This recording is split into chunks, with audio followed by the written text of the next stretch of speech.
Our life experience builds up connections in our brain between different areas. What we find funny, what we find sad, what upsets us is all a function of the experiences that we have had that have turned one brain cell to meet up and connect with another brain cell.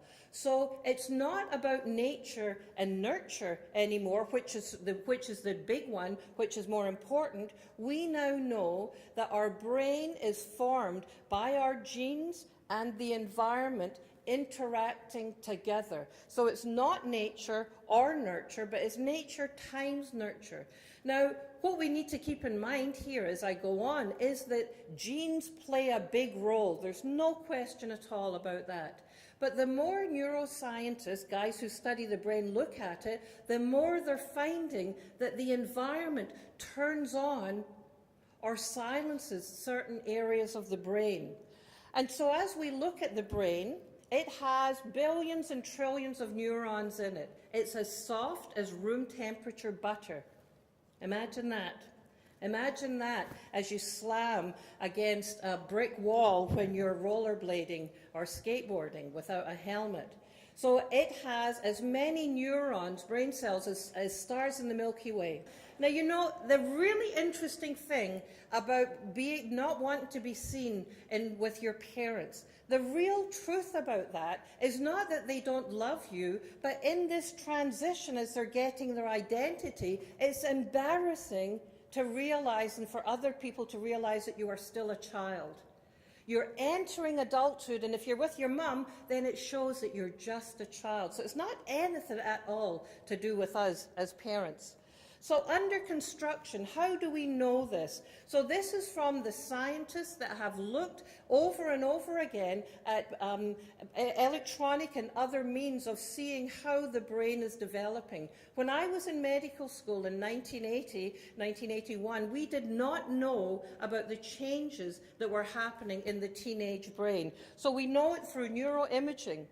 Now, we have to keep in mind that this is new research, relatively 10, 15 years, so there'll be all kinds of claims that are made about what the brain can and can't do. Can we predict? Is this a good day for learning math? You know, you scan the kid. Who knows what they're going to do in California? But it is new, so we have to keep in mind, take it with a grain of salt. Now, the other part is that even though I may want to donate my son's brain for science, it's still not ethical to give a little brain touch here. So, what do we know? We know that the brain starts developing before you even know that you're pregnant as a girl, as a woman. That the brain starts to develop before you've missed your first period and continues to develop not only to birth, but there's a massive growth that continues on in at least the first 9 months of age. So some say that kids are born 9 months prematurely because when we went upright with Lucy back in the day, the pelvis became flatter and shallower, so being able to deliver wasn't possible. It means that we need to be thinking of that first year of life as an external womb for the baby. Is that how we view the first year of life? But, you know, as the brain is developing, what is happening is the axons, the nerves, the neurons that are being connected and built are growing in that first year of life, and then in the first 6 years of life, there's massive growing, not of new neurons, which are the nerve cells, but of the connections between the neurons. Here you see at this one end is the dendrites, the tree-like branches that receive all the information in from the senses, from the sound, from the air. And it comes into the center there, the cell body, where the nucleus is. And that's where the DNA is. And so a signal will come in, a message will be transmitted that says to the DNA, be active or be silent. And then it goes down along this long axon and connects with another neuron. That's what's happening right now in your brain. As you're hearing something that you've heard before, then you are having your neurons chatter one network to another and saying, oh, I remember that. I did that in psychology. Oh, I did that in my ECE. I did that in school. As I'm alerting you to these things, the brain is channeling, signaling, and connecting up together. If it's all new, if you've never heard this, then you don't have as many neurons talking to each other. But the more you hear it, the more you look at it, the more you learn, the more happens. So what happens when the neurons get together is not that they touch, but they send chemical signals across what's called the synapse. Right here is the synapse. So little chemical messengers like dopamine, serotonin, they are the things that go between those neurons to send the signal to say, we like this, do more, or wow. We'll hear about dopamine later with kids. Wow, what a rush that was, let's try it again. That wow, what a rush area is developing, under construction in the teenage brain. They want more of that. They get a bigger bang than we get. How sad. So here's a demonstration of just how important the environment is to the developing brain. This is in the early years, but I want you to think about this as what happens in the teen years as well, because what happens in the environment greatly influences how those connections get strengthened in the teen years and which ones get snipped away. If you don't use it, it gets snipped away.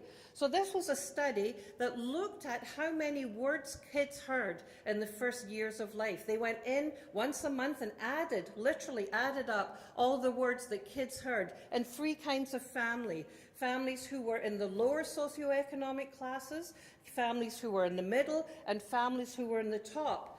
And this is the work of Hart and Risley, and what they discovered was that nature and nurture for sure work together. They found that the kids who heard lots of words, so they counted up all of the words that they heard, and they found that in the lower group here, those children heard 13 million words. The kids in the middle heard about 26 million words, and the kids in the top heard about 43 million words. When this first came out, it was called the 30 million word gap. So can you imagine, now you can picture in your head as the environment comes in, the talking is turning those neurons on. Those dendrites are arborizing, they're becoming trees and making connections. So you can imagine what's happening in those kids' brains. 13 million versus 43 million. You are going to have deeper, thicker, longer, stronger connections. So what happens with the kids? Do they have more words or less words? Well, by the first 16 months, you can't tell a lot, but look what happens over time. By 24 months, there's a big difference. And by 36 months, these kids down here have about 500 words. These kids up here have 1,200 or more words. So these little guys are in junior kindergarten, full day of learning, along with little guys here. So the one with 1,200 words can say, I don't like that, that hurts my feelings. The little guy down here just goes, whack, chuck you, Farley. Differences start from very, very early experiences. Now you might say, oh well, just let's help the poor, but this is not a question of poverty. Poverty absolutely influences. But some of the kids who had rich parents didn't have more than 500-600 words. Why? They had two parents working without anybody talking to them during the day. Many of the kids that we know who live in poverty but are in high-quality care, high-quality childcare, they can yak away, and they have parents who talk to them. This is a parenting issue. So the brain is sculpted by the environment. It happens not just 0 to 6, but the brain continues to change. In fact, massively. We know that there's change that's happening in an exuberant way up to the age of about 25. Later in males, sometimes a lot later in males, I'm told. But there are biological differences for sure, but the brain develops from the back to the front, and the blue is more maturing. That is, the connections are getting more sophisticated and more refined and getting faster. But we see here the last areas to develop are part of the issue, that we have so much fun with our teenagers. So the studies are showing us that it is not all about the early years, and that learning continues and changes in the brain continue in a whole bunch of different areas of the brain. Each area of the brain is going through different changes, and I'm going to focus on a couple of those areas. Number one is the frontal lobes. These are the frontal lobes, when they are developed, are responsible for planning, organizing, impulse inhibition. Is this sounding like a list of anything here? The area for being the boss, the CEO, is the last to develop. So you saw the back of the brain developing first, and the back of the brain and all kinds of sensory activities has been developing for a while. Well, let's try out that funky new move on the skateboard. That is being developed. The last to develop is, hang on a second, let's think about this. So the prefrontal cortex here is one of the last areas to develop.